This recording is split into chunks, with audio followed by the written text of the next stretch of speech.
Olá, o Sindepres Entrevista desta semana vai conversar com Morris Litvak. Ele é fundador da Mature Jobs, uma plataforma de trabalho para pessoas acima de 50 anos de idade. A gente vai conversar um pouquinho sobre sua experiência enquanto voluntário num asilo e depois falar um pouco sobre a criação da Mature Jobs. Morris, muito obrigada pela sua participação aqui conosco. Obrigado você pelo convite. Antes de a gente começar aqui nosso bate-papo, quero já deixar claro o seguinte, que quando li sobre você, sobre sua história, que sou apaixonada por pessoas que inspiram, já logo fui inspirada, né?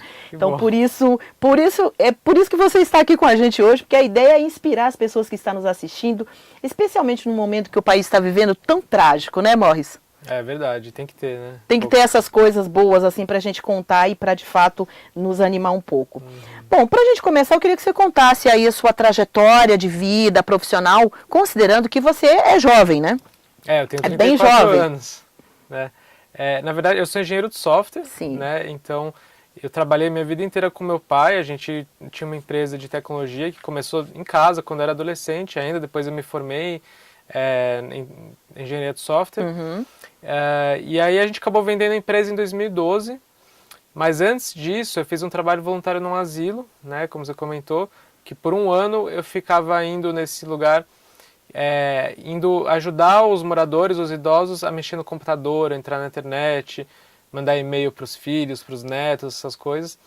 E é um lugar onde eles tinham muitas atividades para fazer durante a semana, mas final de semana, que era quando eu ia, eles não tinham atividades, porque teoricamente quando eles recebiam visita de família, a maioria não recebia visita, então... Ficaram ociosos ali, né? Ficava o dia inteiro lá assistindo televisão e aí eles adoravam conversar comigo. Então, além da ajuda lá que eu dava, eu conversava muito com eles. E isso foi me sensibilizando, porque eram histórias de vida incríveis e tal. Depois eu acabei parando esse trabalho voluntário quando eu fui fazer uma pós-graduação. Mas aí, pouco tempo depois, a gente vendeu a empresa, em 2012. E em 2013, a minha avó paterna faleceu. Sim. Minha avó Keila. E ela trabalhou até os 82 anos. Então, quando ela faleceu, eu refleti bastante sobre a história dela, que foi uma pessoa incrível, que trabalhou até muito tarde, ajudava a família, era super ativa, e quando ela parou de trabalhar, a saúde dela declinou muito rapidamente, assim. Então, sua avó também foi uma outra grande inspiradora para sua trajetória até o momento, né? Com certeza. Ela parou de trabalhar aos 82 anos de idade, é isso? E parou não porque ela quis. Sim. Ela estava indo um dia trabalhar de ônibus, atravessando a cidade. Isso em São Paulo? Em São Paulo. E aí ela caiu na calçada, se machucou e resolveu parar de trabalhar. Né? E aí, de um dia para o outro, ela passou a ficar em casa também o dia inteiro, sem muito o que fazer. E foi aí que a saúde dela começou a piorar. Até então ela estava bem, mas aí com o tempo ela desenvolveu Alzheimer e tal. Então ela faleceu em 2013. E foi mais ou menos quando eu já estava planejando a minha saída da empresa que a gente tinha vendido. Perfeito. E buscando alguma coisa também que fizesse mais sentido, tivesse mais propósito, não fosse só pelo dinheiro. Entendi. E aí nasceu alguma grande ideia aí nesse período, né? Um projeto social, como é que foi?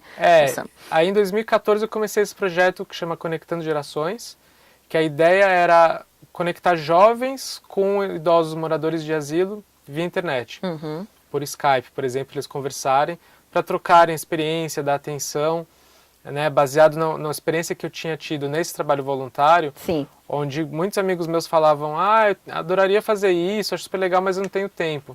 Então eu pensei, por que não tentar fazer isso via internet?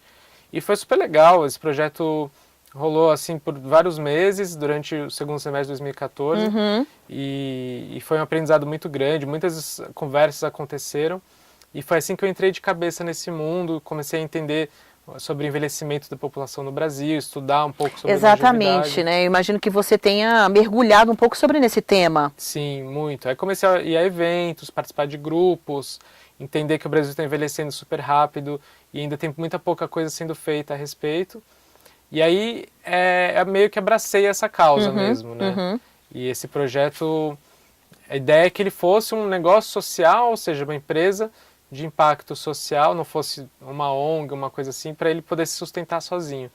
Mas a gente não conseguiu achar efetivamente esse caminho da sustentabilidade do projeto. Que é uma outra parte complicada aqui no Brasil, né? Normalmente as pessoas reclamam muito disso, né, Morris? É muito difícil, porque as pessoas, todo mundo adorava, queria participar, ajudar, agora na hora de perguntar quem pagaria por isso, né? Se as pessoas, as empresas, os próprios asilos, ou se a gente iria ter um eventual patrocínio para isso. Muita gente se interessava, mas foi realmente difícil. A gente não conseguiu achar alguma forma que isso sustentasse sozinho. Mas aí eu já estava Mas te deu bastante experiência, né, na verdade, Sim, né? super. Aí eu já estava decidido que ia empreender nessa área, né? Estava saindo definitivamente da outra empresa, mas eu estava vendo que tinha muita oportunidade nesse mundo de longevidade e envelhecimento, porque pouca gente olhando para isso, a tendência é muito grande, muito problema para ser resolvido, né, nessa área. A população está envelhecendo, né, as pessoas no Brasil estão vivendo cada vez mais, estão nascendo menos, então o Brasil vai se tornar um país cada vez mais velho. De velhos, né? É, então tem muito problema, né, mas também tem oportunidade. Então eu resolvi seguir nesse caminho. Eu queria que você falasse um pouquinho, já que você teve a oportunidade de atuar como voluntário, em especial dentro desse segmento, né, de idosos, como é que você vê essa coisa da formação de voluntários hoje no país, né? E talvez, como a sua experiência foi focada nesse segmento de pessoas mais velhas, como é que você, durante essa sua experiência, observou essa questão, por exemplo? Então, eu sempre quis fazer trabalho voluntário, né? Só que eu nunca tinha ido atrás.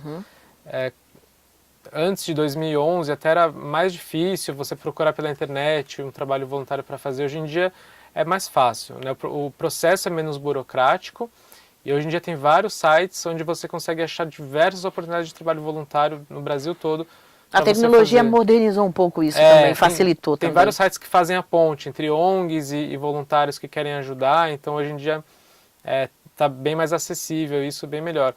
E aí eu passei por um processo, eu tinha que ir num lugar, assistir uma palestra, tirar uma certificação, realmente tinha que ter muita força de vontade. Determinação. Hoje em dia, pelo que eu sei, é mais simples. E aí, quando eu encontrei essa organização, que eu passei por todo esse processo, né, é uma ONG que chama Liga Solidária, eles fazem várias coisas. E quando eu fui lá, no primeiro dia começar, a pessoa que me atendeu perguntou para mim, o que você quer fazer?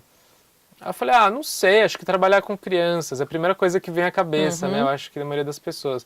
Aí ela falou, olha, a gente atende crianças num centro X, só que esse é meio longe para você, só que a gente tem esse asilo que faz parte da organização, que é perto da sua casa. Você não quer conhecer? Porque a partir do momento que você começar, você vai ter que se comprometer. E aí eu fui lá, falei, vou conhecer, né, então não tinha imaginado fazer isso realmente, foi bem sem querer. E aí adorei e fiquei lá. E me apaixonei pelo lugar, pelas pessoas, mas é isso, tem que ter um comprometimento, né? Sim, como toda coisa nessa vida, né? Mois, eu queria que você também falasse um pouco sobre seu olhar, né, sua observação em relação à questão do envelhecimento das pessoas no Brasil. Você que está, né, ainda continua diretamente trabalhando com isso, como é que você observa isso do ponto de vista público, privado? Então, acho que é uma questão que é super importante hoje em dia, né, que precisa ser falada cada vez mais, porque o Brasil, como eu falei, está envelhecendo, não é no futuro vai ser assim. Dentro das pesquisas que eu fiz, pelo IBGE, em 2014, já eram 51 milhões de pessoas acima de 50 anos no Brasil. Idosos, né, que acima de 60 anos, são acho que já 38 milhões de pessoas hoje no Brasil. Já é um número grande. Exatamente. Que vai triplicar o número de idosos no Brasil até 2050, né, vai ser mais de 1/3 da população. Só que o Brasil não se preparou para isso, né? O Brasil está envelhecendo muito rápido, diferente dos países ricos que primeiro enriqueceram, se desenvolveram para depois envelhecer, envelheceram lentamente, já com uma cultura de valorizar os mais velhos, já tem uma estrutura para isso. O Brasil não está preparado para isso, ainda tem problemas muito urgentes para resolver de todos os tipos. Então, não existe essa cultura de valorizar essas pessoas, de atender elas bem, de ter acessibilidade e etc. A gente está começando agora com questão de reforma da Previdência, isso está começando a ser mais discutido, as pessoas estão entendendo que o Brasil está envelhecendo. A necessidade, né, de medidas dentro dessa área, né? Mas a gente tem que pensar muito que daqui a alguns anos, a maior parte da população ativa do Brasil vai ser mais velha, mais madura, né? E a gente ainda tem uma cultura de valorizar muito o jovem, etc. Então precisa rever isso. É uma mudança de de paradigma mesmo. E não é à toa que a gente aí está com essas discussões todas, agora, como você muito bem lembrou aí, e especialmente essa questão da previdência social, né? Então é um baita problema e que, né, que as pessoas fecharam, principalmente, eu digo, os políticos, né, os nossos poderes, fecharam os olhos para essas coisas e que agora precisa ser resolvido de uma forma e que infelizmente bem dolorida, né? Então, não é simples. Mas eu quero depois perguntar um pouquinho mais sobre essa questão com você. Moisés, muito obrigada pela sua participação aqui com a gente. Tá? Foi um prazer.